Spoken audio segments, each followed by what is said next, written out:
সাথে মনে করেন যে নরিক্সটার বিজনেসের প্রোডাক্টটা রাখবেন, ঠিক আছে? কারণ অনেক মানুষ ওইটাই ইউজ করে। নরিক্স লাগবে তো না, ওইটা রাখবেন ভালো হবে। জানো তুই জানো পার্সোনাল স্পেন্ডন করে। এটা তুই মজার ফলে কইছো কথাটা। হ্যাঁ, না না সিরিয়াস। শোন আমি তো একটা কথা কই, তুই তো মজার ফলেই কইছো, তুই তুই এদিক জানো না, এদিক টাকা আমার কথা হবে না। নিজেরে কি কইছো মজার চলে, কিন্তু এদিক টাকা আগে, টাকা আগে তবে না। এই গোপালগঞ্জ, খালি গোপালগঞ্জের কথা কই, গোপালগঞ্জ শহরে মনে কর 10 লক্ষ টাকা খালি নরিক চলে। 10 লক্ষ টাকা প্রতিদিন মাসে। মাসে আর এই 10 লক্ষ টাকা নরিক্স মনে করো যদি ব্যবসা করো, 10 লক্ষ টাকা দিয়ে মনে করতো লাভ হবে 2 লাখ টাকা মাসে। বুঝলো কথা কইছে তুই মজার চলে ঠিকই, আশা কথা না। হ্যাঁ, কিন্তু 10 লক্ষ টাকা তুমি নরিক্স চলে।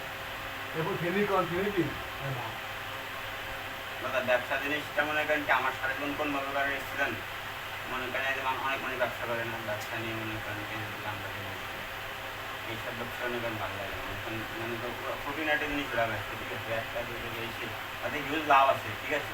কিন্তু আপনি সেই কাজ করে সে ফিল নেই, বসে থাকা লাগে, ঠিক আছে? আর এই চাকরি করেই আমার জীবনটা প্যারা বেড়ে গেছে, ঠিক আছে?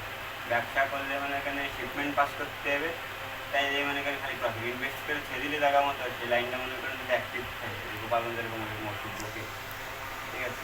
এই লাইনে যদি হয় মানে ঢুকতেছে, আপনি শিপমেন্ট করতেন তাতে তো আসছে। কিন্তু ইলেকট্রিক একজন ভালো বুঝো, তুই ইলেকট্রিক নিয়ে ব্যবসা কর, মোবাইল নিয়ে ব্যবসা করবি। না, বর্তমানে ইলেকট্রিকের চাহিদা কমে গেছে, বিশেষ করে গোপালগঞ্জ। তুই সার্জিক্যাল নিয়ে তো করলাম, তুই সার্জিক্যাল নিয়ে আগা, তুই তো বসতেছিল সার্জিক্যাল খাবে কেউ পাই দিনের পর দিন, জনমের পর জনম, তুই তোর জনম কাটিয়ে যাবে, কিন্তু তোর ভবিষ্যৎ মনে করো সার্জিক্যালের উপর দাঁড়িয়ে থাকবে। ওষুধ চলে এলাকায় সারা জীবনে দেখছি, সারা জীবন টিবন না, তোর জনম কাটিয়ে যাবে, কিন্তু তোর ইন ফিউচার দাঁড়িয়ে থাকবে তোর ওই বিক্রির উপরে। হ্যাঁ, মনে করো হরতাল ডাকলো অথবা আমেরিকার মনে করো ইউনিসেফের থেকে মনে করো নির্দেশনা দিল সকল দেশের মনে করো দোকানপাট মনে করো সন্তারা আব্দুল ফার্মেসি গুলো থাকবে, করোনার সময়, ঠিক আছে? ফার্মেসি গুলো থাকবে, তো আমি আমার ডিউটি কন্টিনিউ চলবে, দিন আর রাত না। আমি কি করো, আমি দৌড়ি ওষুধ সেবাই নিয়োজিত। আমার মাল লাভ দেবে না, আমার কেউ লাভ পাবে না। আপনি বইয়ে যাবেন, কিন্তু আমি বইয়ে দেবো না। সার্জিক্যাল আছে নমুনা থাকে, ওষুধের আছে নমুনা থাকে, তাহলে আমরা দায়িত্ব বুঝতে মনে করেন অন্যদিক যাবো কেন, লাইনে আছে আমাকে, আমরা অন্যদিক যাবো কেন?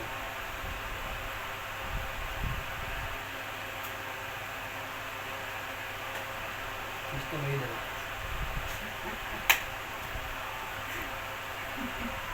কথা মনে পড়ে গেল একজনের কথা, এমনিকে হাজির হয়। ওই যে কন্ডম বেচতেন আর মনে করেন প্রতিদিন হাসবেন, কন্ডম বেচতেন আর প্রতিদিন হাসবেন, এই যে এখন হাসতেছেন, দেখো মুখের কি সবাই একটা এক্সপ্রেশনটা দেখো মুখে, কনফিডেন্স সবাই সবার মুখে একটা অটো আসি গেছে। হ্যাঁ, কন্ডম মানে এমন এক জিনিস দাদা, ও দাদা দেখেন না আপনি সেদিন খেলা দেখেন না, যাই হোক আমার কন্ডম বিক্রি করতেই হবে। মানে ব্যবসা কোনো ব্যবসা আছে নাকি? কোরাল ডি 6 বেশ ফার্মেসি দিয়ে কোরাল ডি আরে হাওয়া তেরি কেন? হ্যাঁ, চকলেট আছে এই আছে, চেঞ্জ শোন তাই তুই তো খালি ওই হিসাবে ছিল, কিন্তু তুই ব্যবসা হিসাবে তো ছিল না। না তুই ব্যবসা করি না, আপনি তো করছেন, আপনার থেকে ভালো বুঝি আমি শোন তাই ওই এক বক্স কন্ডোমের কয় টাকা লাভ হয় জানো? 350 টাকা লাভ হয় এক বক্স কন্ডোম, এক বক্সে। টোটাল যে বক্স আর বক্সে চালানো ছিল 1100।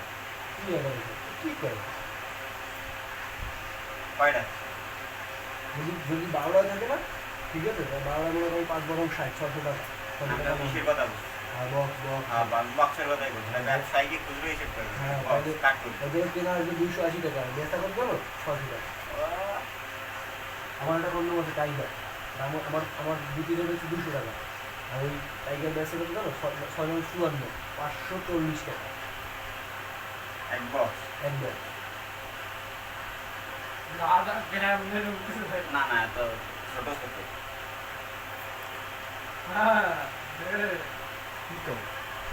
ছোট ছোট আইটেম মনে করেন এক বক্সে 10টা বক্স হয় না প্যাকেটে খাবে। এক বক্সে তো লাভ হইতেছে 3 পিস মালে লাভ হইতেছে কত জানো? 3 পিস মালে তো লাভ হইতেছে 60 টাকা। 3 পিস মানে এক বক্সে 60 টাকা। চালান বাদে। চালানের কথা তো আইসি কোথাও চালানোর সময় তো 90 টাকা দাম আর একটা বক্সে খাই 6 পিস লাভ আসতে যাচ্ছে লাভ হিসাব করে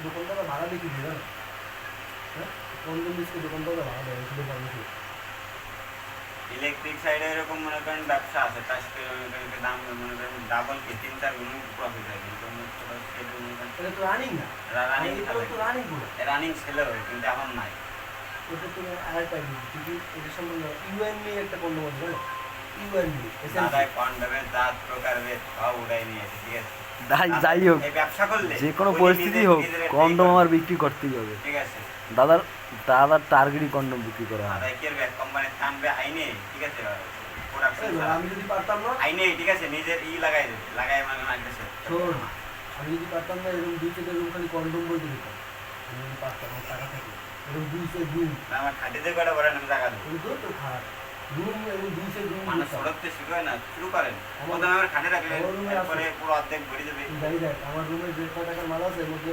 অর্ধেক টাকা আমি কম দেয় যাই দেখ আমার কাছে বিক্রয় শক্তি যদি দেখ যারাই দেখলেন বুঝতে পারবি আর একটা দাম কত দাদা?